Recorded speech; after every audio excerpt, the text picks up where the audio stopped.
Okay, questions? Any questions or thoughts? Okay, I'll take a cue. So I see Donna first. Any other hands? Going once. I'll put myself in. Okay, Donna, take it away. Um, Hi, Glenn. Like David, I mean, I find, and Simon, I find the Constitution very inspiring and very complete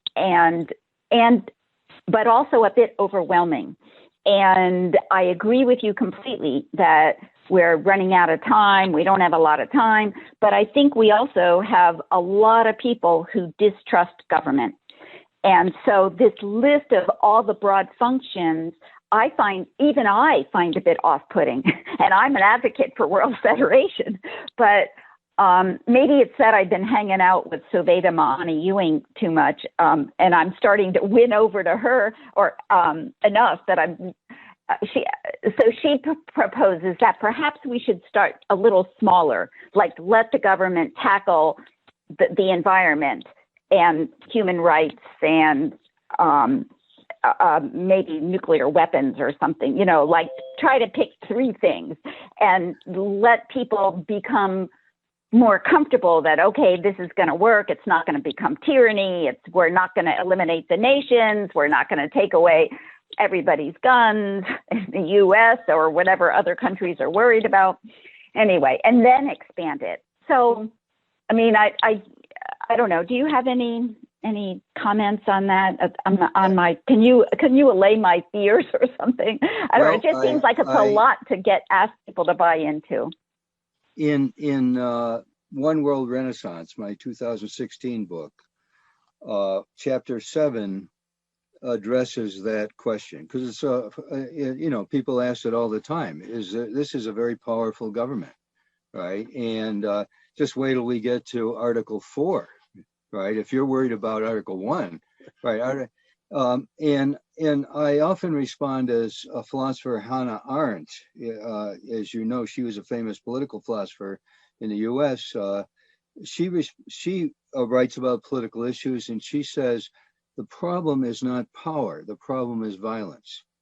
And she says if a government has the overwhelming consent of the governed, and the government governed are very clear that it is addressing the common good of everybody, it will be powerful. It should be powerful, right? And she argues that the weaker a government is, the more it results to violence. Right? We think of Black Lives Matter, right? If the government was powerful and embracive, they wouldn't be repressed by the police the way they are, but our government is not as legitimate as we might hope, and so on. And the less legitimate, the more they result to violence. But I think, and in order to address the rest of your question, I think that the transformation needs to be comprehensive. That, as I was saying a moment ago, I don't think we can protect the environment without disarming the nations and creating a peace system in the world. I think all these things go together because we're in a world system now, right? A broken world system of capitalist, super rich corporations doing whatever the hell they want, and nations and so on. And unless we overcome that fragmentation and really join holistically together in what the spiritual people call a new level of consciousness, right? You've probably heard, the second axial age we're supposed to be in.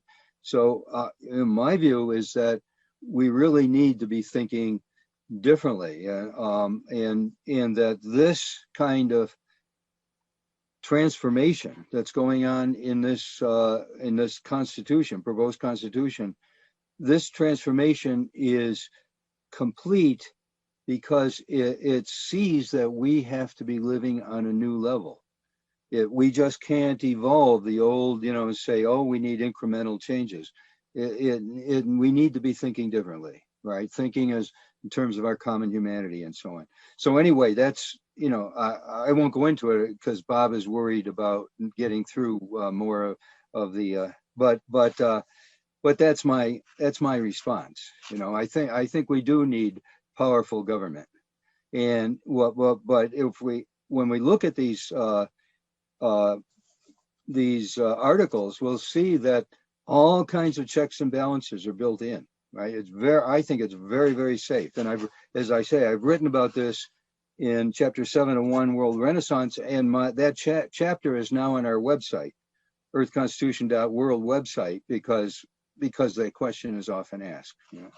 So you can go to the website and see my arguments there. Okay. Thank you. As Glenn was talking, I thought I saw two more people raise their hands, so I want to check. Bharat, I saw you first. Was that yes? And then Simon, correct? Okay, so I'm in line next, then I'll get Bharat and Simon, then we'll move on to the next article. So actually, Donna often reads my mind, and she did with her question. So I'll ask just a small part of that and also make a quick comment.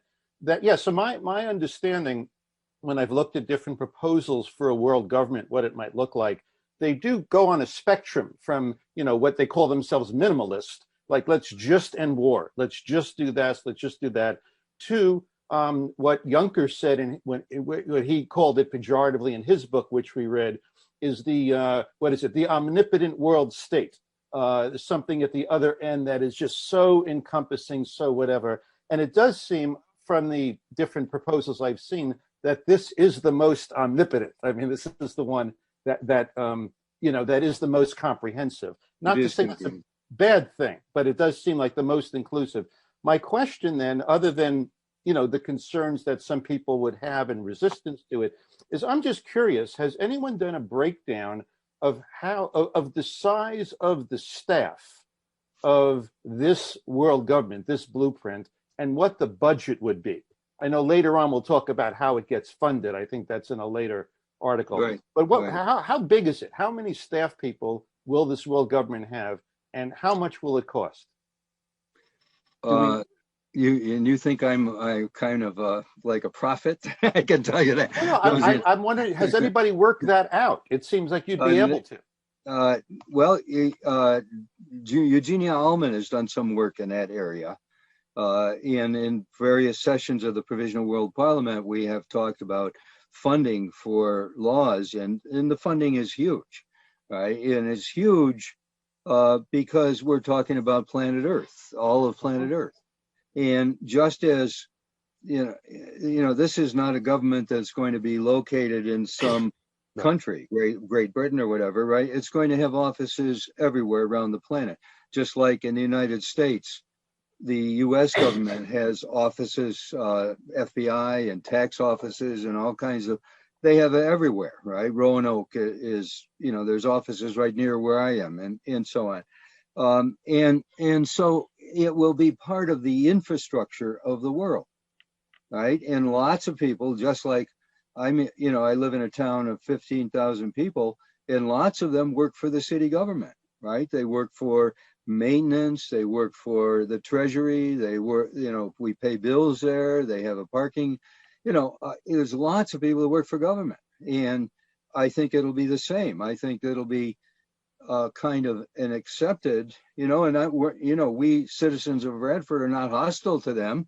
In fact, we respect them. They do great work for us, and we're happy to pay taxes. And so I think that it will be, as I said before, it'll be a whole different attitude toward government, and government will in the United States, as we know, the founders came from the Lockean tradition, right? Thomas Jefferson they were all followers of John Locke. And Locke said human beings have natural rights prior to government, and the government has to be minimalist. It must protect those rights. So there's this hostility between the natural freedoms and rights in Locke's philosophy and government. But I think that Locke was mistaken. I think Rousseau was much better, and Kant was much better in their envisioning of what a social contract would be like. So anyway, that's short answer, Bob. I don't know if is that okay?